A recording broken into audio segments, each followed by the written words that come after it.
அஸ்ஸலாமு அலைக்கும் வரஹமத்துல்லாஹி வபரகாத்துஹு. இன்றைக்கி நம்ம தொழுகையின் சிறப்புகள் அப்படின்ற தலைப்பில் ஹதீஸ் பார்க்கலாம்.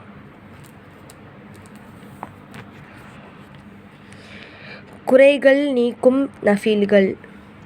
திருநபி ஸல்லல்லாஹு அலைஹி வஸல்லம் அருளினார்கள், கியாமத் நாளில் மனிதர்களின் அமல்களில் தொழுகையை பற்றி தான் முதலாக கேள்வி கணக்கு கேட்கப்படும். அது சரியாக நன்றாக இருந்தால் அவன் வெற்றி பெறுவான். அது வீணாகி அவன் தொழுகையை முறையாக சரியாக நிறைவேற்றாமல் இருந்தால் அவன் நஷ்டம் அடைவான்.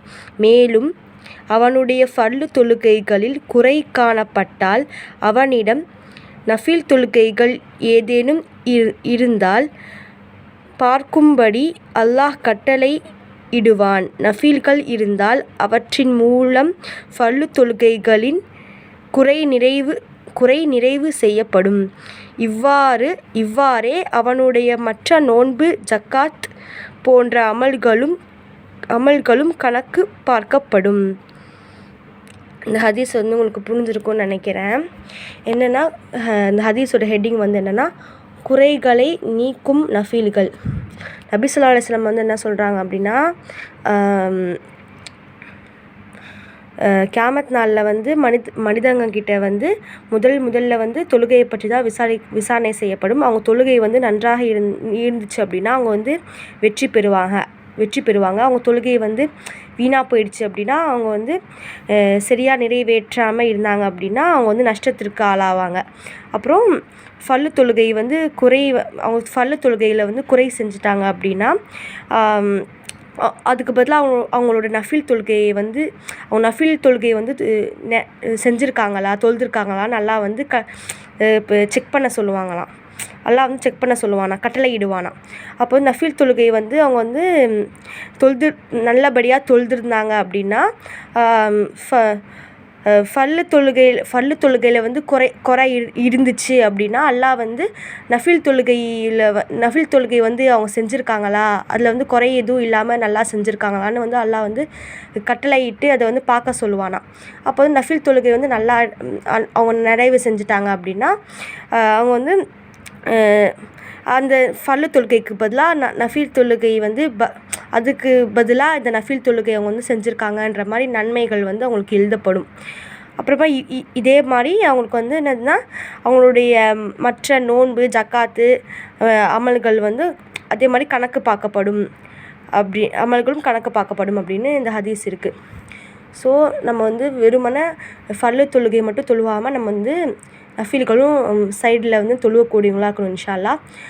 மெயினாக நம்ம நஃபில் தொழுகை ஒன்றும் ஸ்டார்ட் பண்ணல அப்படின்னா ஃபஸ்ட்டு நம்ம மெயினாக ஃபர்லு தொழுகை நம்ம வழக்கமாக்கிக்கணும் நம்ம லைஃப்பில். அது நம்ம வழக்கமாக்கிக்கிட்டோம் டெய்லி அப்படின்னா நம்ம நஃபிலும் நம்ம ஸ்டார்ட் பண்ணிடலாம். அப்புறம் அப்படியே நம்ம கன்டினியூ பண்ணிக்கலாம். ஒரு இது என்ன இருக்குன்னா, ஃபஸ்ட்டு நம்ம இது ஃபர்லும் நஃபிலும் நம்ம கண்டினியூவாக தொழுதுகிட்டே இருக்கோம். ஏதோ ஒரு காரணத்தினால நம்மளால் நஃபில் தொழுவ முடியல. அப்போனா நம்ம அட்லீஸ்ட் நம்ம ஃபர்லாச்சும் நம்ம தொழுவோம். சரி, நஃபில் தான் தொழுவ முடியல, அட்லீஸ்ட் நம்ம ஃபர்லாச்சும் தொழுவுறோம் அப்படின்னு தவிர்க்க முடியாத சுச்சுவேஷனில் நம்ம தொழுவோம்.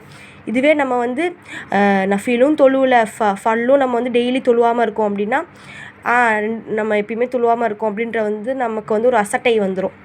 ஸோ அதனால் நம்ம தவிர்க்க முடியாத சுச்சுவேஷனில் நம்ம நஃபில் தொழுவ முடியலைனாலும் அட்லீஸ்ட் நம்ம ஃபர்ல் தொழுகைகளாச்சும் தொழுவணும் இன்ஷா அல்லாஹ். பாருங்கள், கியாமத் நாளில் முதல்ல தொழுகையை பற்றி தான் விசாரணை செய்யப்படும்னு சொல்கிறான் அல்லாஹ். அதனால் நம்ம ரொம்ப ரொம்ப ரொம்ப நம்ம எச்சரிக்கையோடு இருக்கணும் இன்ஷா அல்லாஹ்.